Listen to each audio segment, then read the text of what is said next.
Okay, let's play financial doctor for a minute. Your patient? A massive multi-billion-dollar company. So how do you check its vitals? Well, for over 50 years, one of the most trusted tools in the kit has been something called the Altman Z-Score.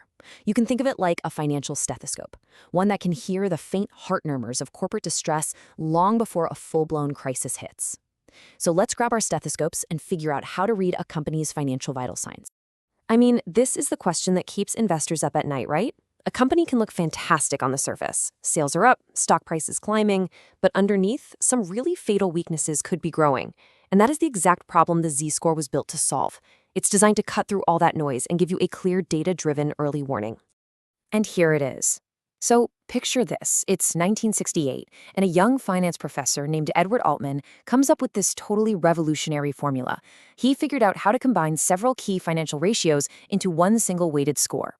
And in doing so, he created this incredibly powerful diagnostic tool that could predict, with pretty shocking accuracy, whether a company was headed for survival or failure. All right, so here's our game plan. We're going to dive right into the formula to see what makes it tick. Then we'll learn how to actually read the score and make a diagnosis. After that, we'll talk about why context is so important. By looking at its limits, we'll see the Z-Score in action, and then wrap up by figuring out its place in today's world. First things first, let's pop the hood and see what's going on inside. See, the magic of the Z-Score isn't just that it's one number, it's how it blends multiple financial vital signs to give you a really complete picture of a company's health. So the Z-Score is basically asking 5 critical questions about a company, and each answer gets weighted depending on how important it is. Now for this explainer, we're going to zero in on the 3 that give us the most powerful and distinct insights. We're talking about a company's short-term survival, its core profitability, and the market's confidence in its future. The very first vital sign we're checking is all about immediate survival, short-term stuff. You can think of this as checking the patient's pulse. Is it strong? Is it faint? This ratio asks a really simple but critical question. Does the company have enough cash or stuff it can turn into cash quickly to pay its bills for the next year? If this number starts shrinking, that is a huge red flag. It's often the very first symptom of what they call financial embarrassment, where a company just can't meet its immediate obligations, even if it looks profitable on paper. Okay, next up, we look at what Altman's research found to be the single most important factor. Now, another part of the formula, X2, looks at a company's profits over its entire lifetime, but this one, X3, is all about its current raw earning power. This is the health of the core profit engine. And this part is crucial. This ratio, EBIT to total assets, has a weight of 3.3. That makes it by far the most influential piece of the whole diagnosis. It measures the raw productivity of everything the company owns, and it strips out all the noise from taxes and financing. It's fundamentally asking, is this business actually any good at making money from its stuff? If a company is failing here, that's an incredibly hard problem to fix. Our final vital sign is really fascinating because it looks outside the company's own accounting books and tries to get inside the mind of the market. There's another ratio, X5, that measures asset efficiency, but this one gets at something much more forward-looking, investor confidence. This ratio is so powerful because it pulls in the stock market's collective opinion. It compares the company's total stock market value to all of its debts and essentially asks, how much of a cushion does this company have before its liabilities are worth more than the company itself? A sharp drop here is a really potent warning sign that the people with actual money on the line are starting to get nervous. Okay, so we've gathered all the vital signs from our key tests. Now it's time to put it all together and actually make a diagnosis. And this is the Z-Score's famous zones of discrimination. It's brilliant. If the score is above 2.99, the company's in the safe zone. It's a healthy patient. But if the score is below 1.81, it lands in the distress zone. Yeah, it's headed for the emergency room. And that area in between, that's the gray zone. It's a place of uncertainty where that company needs to be kept under very close observation. And just look at the difference this makes in practice. In Altman's original study, the healthy companies had an average score of almost 4.5. The firms that eventually went belly up, their average score was negative 0.25. The gap isn't just subtle, it's a chasm. It really shows you how effectively this tool can separate the survivors from the failures.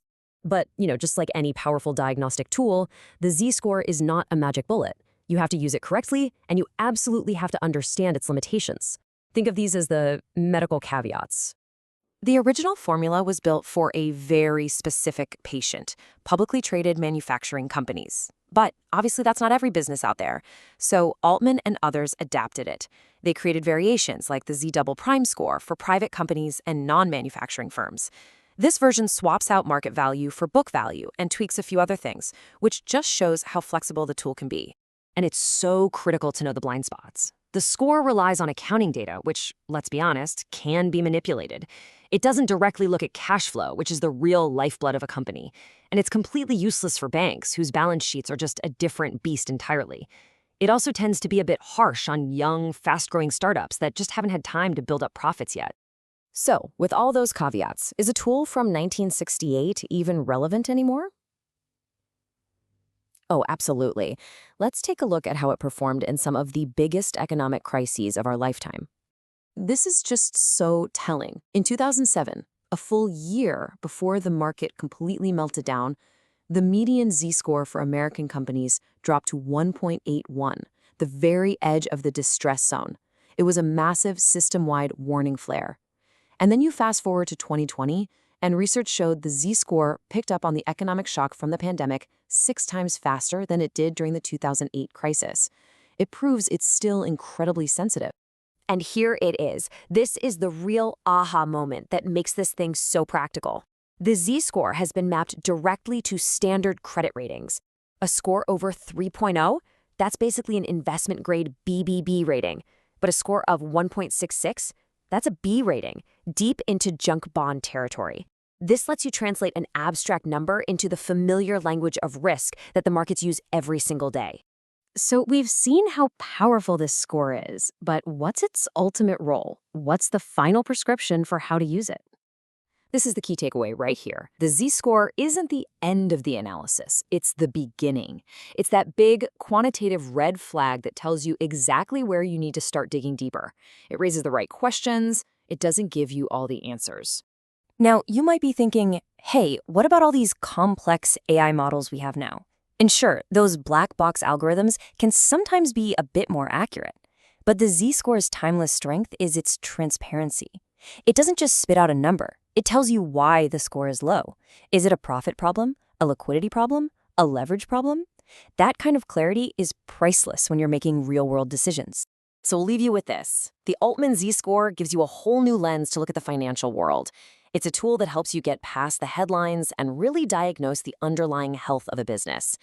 So now that you can spot the warning signs, what financial symptoms are you going to look for first?